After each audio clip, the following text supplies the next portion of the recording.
लोगोफोर जोंनि गेजेराव मोनसे मोजां खौरां आरोना BPF 6 only 6 आव माने देरहाना दं आरोना बेनि उनाव ओमफ्राय UPPLआ 25 आव देरहाना दं 25 माने 25 सीटआव UPPLआ देरहाना दं आरो BJPआ 7 आरोना ओमफ्राय कंग्रेसआ 1 आरो JSPआ 1 आरो आदार्स गैया आरोना जोंनि गेजेराव दा बेयो माने दा आं भिडिअ बानायनाय टाइमा जाहैबाय 12:50 जाहैबाय आरोना 12 रिंगा 50 मिनिट बे समाव माने जोंनि माने रिजाल्टआ काउन्टिंआ माने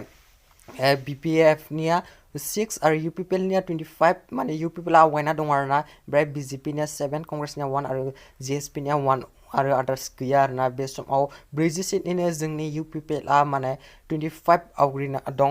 स' लोगोफोर बेबायदिनो नोंथांमोना निउस मोनबाय थानो थाखाय चेनेलखौ थाबैनो साबस्क्राइब खालामना ला आरो साबस्क्राइब खालामखांनायनि उनाव बेल आइकनखौ थुना हो जेब्लानो आं भिडिअ आपल'ड खालामगोन अब्लानो नोंथांमोनाव गिबि मोनगोन आरोना आपडेटखौ मोनबाय थागोन बे चेनेलनि जोहै नोंथांमोना अननानै चेनेलखौ साबस्क्राइब खालामना ला थाबैनो मिन्थिनो लुबैदोंब्ला आरोना जोंनि गेजेराव मोजां खौराङानो जाहैबाय UPPL 25 नि UPPLआ 25 थांगासिनो दं सोर देरहागोन बुंनो हाया आरोना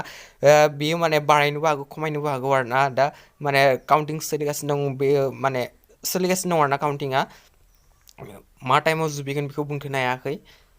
दा जोंनि गेजेराव 25 UPPL थांगासिनो दं UPPLआ देरहाना दङ पुरा सानजोब्बासो सोर देरहागोन बेखौ मिन्थिसिगोन आरोना काउन्टिंआ जोब्बासो सोर देरहागोन बेखौ मिन्थिगोन